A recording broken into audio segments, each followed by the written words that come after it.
Hello, Seawolves. Welcome to this week's Stony Brook News Break. I'm Jake McGuinn. And I'm Kevin Tobar. Here are today's top stories.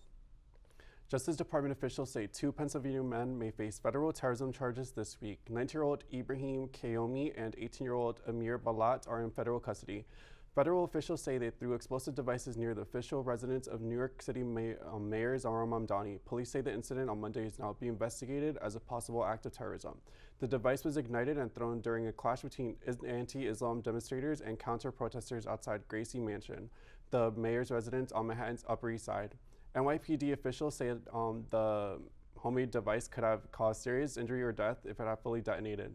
No injuries were reported, and officers quickly secured the scene while the bomb squad examined the area. Investigators say the suspects were inspired by extremist group ISIS. Mayor Mamdani said he was disturbed by the incident, saying that violence at protest is never acceptable.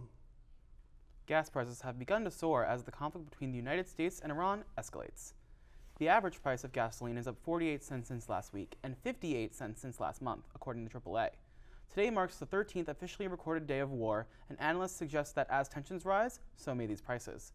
On Monday, President Donald Trump stated in a phone interview with CBS News that the war was almost over and that oil prices would drop soon.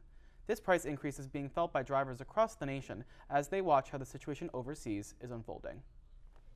Now here to provide the news on how SUNY helps the New York State economy, let's hear from our reporter in the newsroom, Kiana Matthews. The State University of New York is showing off its economic effect rather than only its education. A new study by the Rockefeller Institute says that the SUNY system supports jobs, industry, and innovation throughout the state by generating up to $36 billion in economic activity. Leaders at SUNY are also trying to improve the state's workforce pipeline. High school students gathered with university representatives to discuss professions in agribusiness, environmental science, veterinary science, and food systems technology at a recent expo in Manhattan. SUNY officials say programs like this connect city students with opportunities around the state and prepare students for jobs in New York's agriculture economy. Back to you in the studio.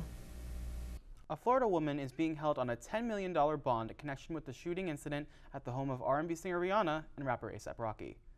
35-year-old Ivana Ortiz of Orlando is charged with shooting an AR-15, a high-powered rifle, at the couple's Los Angeles home after gunfire erupted near the property on Sunday. Police reported that approximately 9 to 10 rounds were fired. 7 of those rounds struck the exterior of the property as well as a vehicle parked outside. Ortiz faces charges of attempted murder, assault with a firearm, and shooting at an inhabited dwelling. No injuries were reported, but the investigation into the motive behind the shooting is ongoing.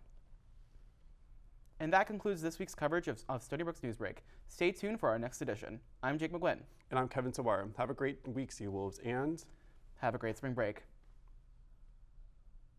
School.